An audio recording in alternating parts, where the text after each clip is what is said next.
Picture yourself sitting down with a friend, and you say to your friend, "Hi, I am your friend. I've done all these things for you, and I have a need." With everything you just said, what did you expect of your friend?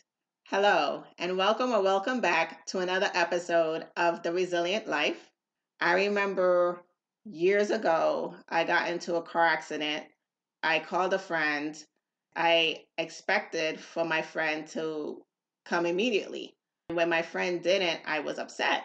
Of course, later on, she was like, "Oh, I'm so sorry. I wasn't there."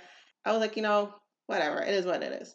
But the person who I didn't expect to come came, and I thanked her so much for that. But it did mess me up a bit because for the times when she was going through something, I immediately dropped everything.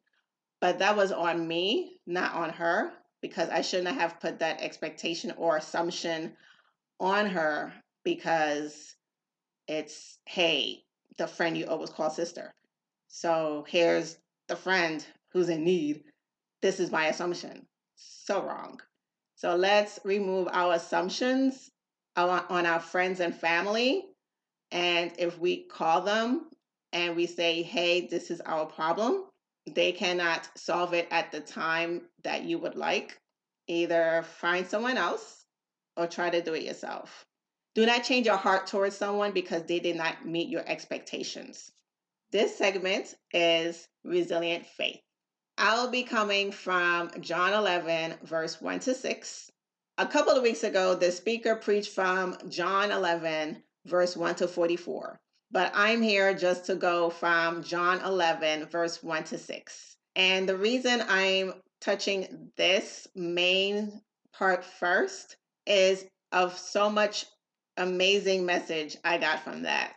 So if you look at verse 1, it states, "Now a man named Lazarus was sick. He was from Bethany, the village of Mary and her sister Martha." You see a problem. Mary and Martha's brother Lazarus is sick. Any personal challenge that therapy could help with? Therapy can provide tools to approach your life in a very different way. And that's why I'm excited to tell you about today's sponsor, BetterHelp. BetterHelp is a platform that makes finding a therapist easier because it's online, it's remote, and by filling out a few questions, BetterHelp can match you to a professional therapist in as little as a few days. It's easy to sign up and get matched with a therapist.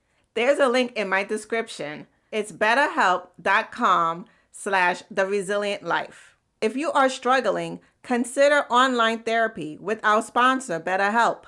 Click the link in the description or visit betterhelp.com/theresilientlife. Also, it gets you 10% off your first month of BetterHelp so you can connect with a therapist and see if it helps you.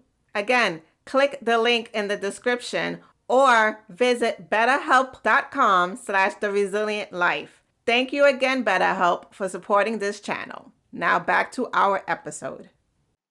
To give background to Mary and Martha, Mary was the one who prayed and was sitting at Jesus' feet while Martha was the doer. She was cooking and cleaning when Jesus came over.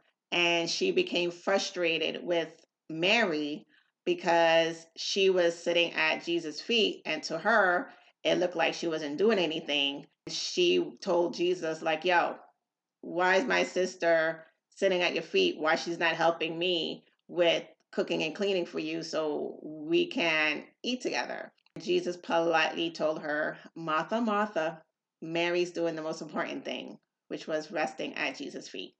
So that's the background of those two sisters. Then in verse 2, it states, "This Mary, whose brother Lazarus now lay sick, was the same one who poured perfume on the Lord and wiped his feet with her hair." Now, this verse is about something she does a few days or weeks later because that's in preparation prior to Jesus being crucified. Verse 3. "So the sisters sent word to Jesus, 'Lord, the one you love is sick.'" Let's pause right there. One important point right here is that they sent word to Jesus. So they sent their complaint, their problem, their concern to Jesus, which is one of the things we should always do when we have a problem. This is the part where it goes left. The message stated, Lord, the one you love is sick. Now, did they have to put the one you love is sick? Why they couldn't just say, Lord, Lazarus is sick? With you, as I mentioned earlier, saying, hey, friend, I cooked for you, I cleaned for you, I did all this stuff, and you want this one thing. Your brother is sick. You want healing. You know Jesus. You know he's all about healing and restoring. And yet we do that with our friends in the sense of, hey, I did all this stuff and now I have this need and I'm sitting here and my expectation of you is to do something for me, which is whatever the expectation you have of your friend. And they had an expectation of Jesus to immediately come and heal our brother. They've seen Jesus heal so many people. Of course, these people weren't the one he loves, quote unquote. These were prostitutes and tax collectors and all these people that Jesus did love. But for the sisters to put, Lord, the one you love, it just shows like, okay, hey, Jesus, because you love him, I'm expecting a ASAP, suddenly, immediately heal our brother. That's what these sisters were saying. And we do the same thing.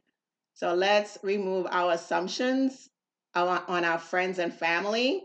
So when we go on, we see verse 4.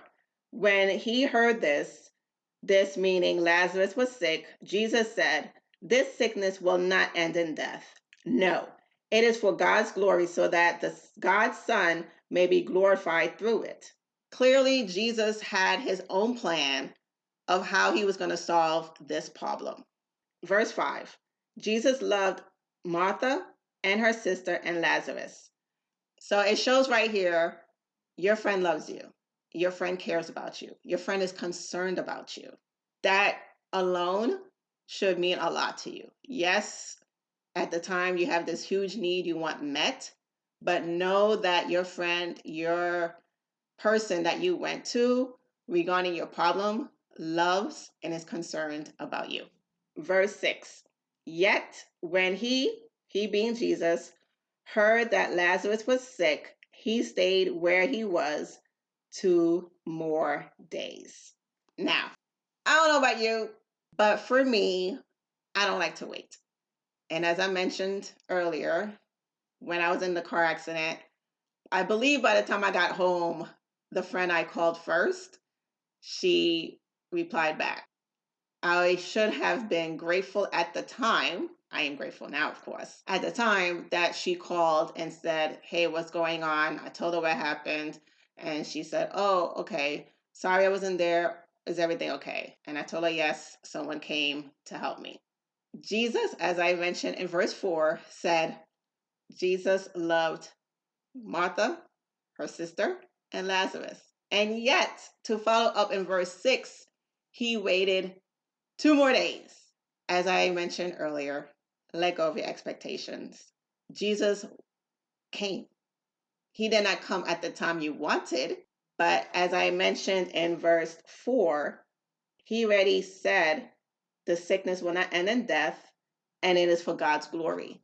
The answer to the problem is en route, and it's for God's glory. It's not for your glory. It's not for your satisfaction to say, yay, Jesus came just like I expected. No. It's about you having the confidence and for you to remain in a nice heart posture to know Jesus loves me, he's concerned about me, so the situation will be taken care of. And just like our friends and family, that because they don't come at the nick of time that you wanted does not take away that they loved you, they love you, they are concerned about you, they care about you. So let's keep those two separate and let go of expectations on others because we don't want the same expectations placed on us, because we do have our own things that are going on in our lives where we cannot all of a sudden just drop everything. And sometimes when people don't come, it has nothing to do with you. It has all to do with the main thing, Jesus. Jesus is always the main thing of all things. Did you enjoy this segment of Resilient Faith? Please leave a comment. Be kind to share. Let me know if there's any Bible verses you would like me to speak about.